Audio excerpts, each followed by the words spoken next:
Hey everyone, welcome to Keller Acres. Today I'm making some banana bread. Had some overly ripe bananas I needed to use up, so great excuse to make some banana bread. And the kids that I watch, I have an in-home daycare, happen to love banana bread, so I'm going to use up those bananas. And I'm also going to be using some of my sourdough discard in this recipe.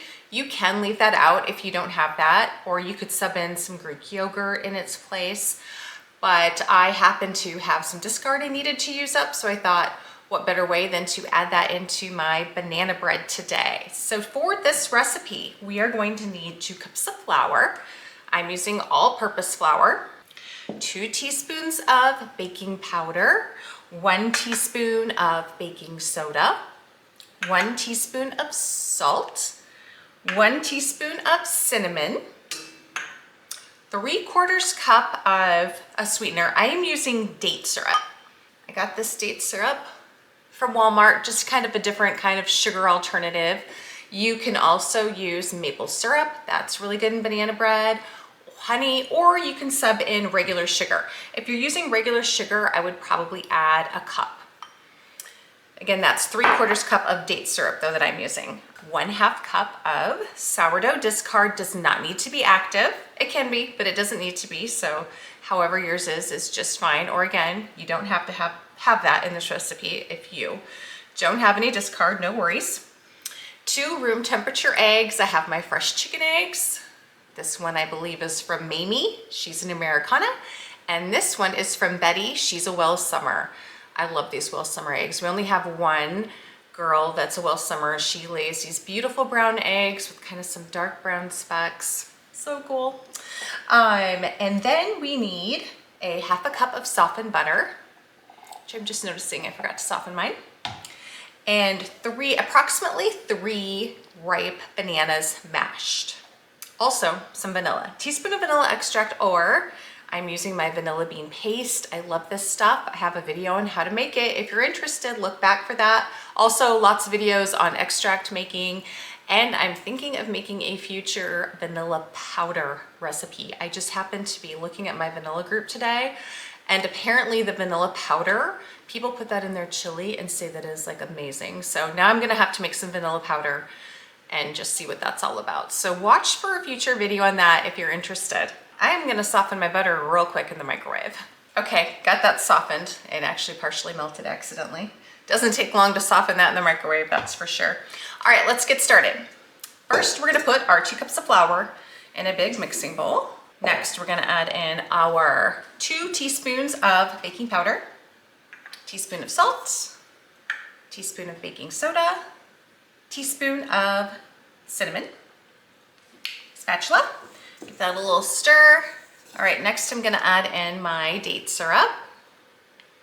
I have used this in some banana walnut chocolate chip muffins. There is a video on that and they were really good. And then, you know, I just kind of put my date syrup away in the pantry and I haven't used it since. So that is why today is the day. I'm like, I need to use that date syrup. I was gonna use maple syrup, but then I remembered this and thought, this is what we're gonna do. Mix this in a little bit. Now I'm gonna add in my sourdough discard.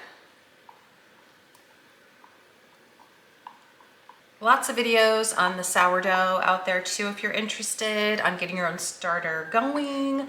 Once you get one going, you can dehydrate it. Another video that we just got up is one on then rehydrating it. Also, of course, sourdough bread. Oh, my favorite. That is all I make now when I make bread, just sourdough. And it's great, you can use this discard in so many recipes. So it's just such a great thing. Love it. All right, now I'm gonna add in my 1/2 cup of softened butter. Get that mixed in. Usually I use my KitchenAid, but with the quick breads, you wanna make sure not to overmix. That's why I'm just using my spatula. Now I'm gonna add in, next I'll add in my eggs.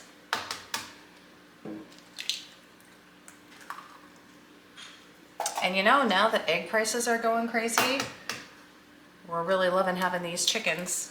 Of course, it's not exactly cheap to have chickens either, because once you got the coop and you get all the stuff you need, These eggs were actually really expensive, but you know, it's convenient and they're fresh and they are so, so good. So this dough is gonna look a little funky with that date syrup in there because it's so dark. So it's kind of actually gonna have like a reddish tint to it. Just in case you're wondering why once I get this in the pan, why it looks kind of funny, that's why. All right, now I'm gonna add in, and I never measure this out, I'm gonna pour some of my, need something to open this, pour some of my vanilla bean paste. If I can get the cap off, I'm gonna pour some in. There we go. All right. This one was made with bourbon. It smells good. I've also made it with vodka. It's kind of nice, you can mix up the alcohols that you make this with. We have an extract going with some spiced rum. Excited to try that. It's not ready yet, but I don't think it'll be too long we'll be able to try that one. We also, again, have extract going with bourbon, some with vodka, all kinds of extracts going. I love vanilla extract. And the great thing about the extract is you can just keep that forever in your pantry. It's not gonna go bad. This paste doesn't last as long. They say approximately 6 months because it does have sugar in it. So something to keep in mind if you do decide to make the paste. But if you do enough baking, you'll use it up. And you don't have to make, it doesn't make a ton, the recipe that I shared. So, and you can always gift some. Great thing to gift to people, especially around the holidays when you just want something fun and different and homemade. I think vanilla and this vanilla bean paste, excellent gifts. All right, now we're gonna fold in our banana.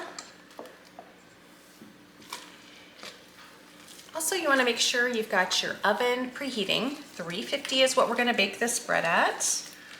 And have your bread pan greased and ready to go. Mine is already sitting right here. Sprayed it with some cooking spray. Pour this into my bread pan. Again, this is, like I said, don't let this color freak you out. It's a little funky looking. There we go. All right, we are ready to get this in the oven at 350 for approximately 1 hour. All right, my banana bread is all done. I baked it for exactly 1 hour at 350. It smells delicious. Again, the darker coloring on mine is just from the date syrup. If you've used this date syrup before and loved it in a certain recipe, drop a comment and let me know. I'm curious if anyone else out there has used this and loved it. Let's cut into this banana bread, see what we've got. Ooh, looks good. Looks good, smells good. You can smell that cinnamon plus the date syrup. Just, I feel like that gives it a little more of a rich scent as well. I'm gonna put a little butter on my piece. My favorite butter from Costco. Also, if you are a honey lover, my husband loves this peach habanero infused honey. Someone that he works with, his daughter, has this farm in Kansas where this honey comes from, and you could probably get it online. Looks like it is S Honey Farm LLC. There will be a close-up pic of this if you're interested, but my husband's obsessed with it. I'm gonna put a little butter on my piece. I like honey in recipes, but I'm just not the person that likes to put honey on things. I don't know why, I don't love it, but I know a lot of people do, so if you're a honey lover, check that out. Okay, that's probably a lot of butter, but that date syrup just gives it a nice, rich flavoring. It's hard to explain until you use it, but it is really, really good. Again, I bought this at Walmart, the Date Lady. So there you go, guys. Some easy banana bread. You can throw some of your sourdough discard in there. Great way to use that up. Thanks for watching. If you're enjoying our videos, please be sure to hit that subscribe button, give us a like, drop a comment. We love hearing from you. Thank you again.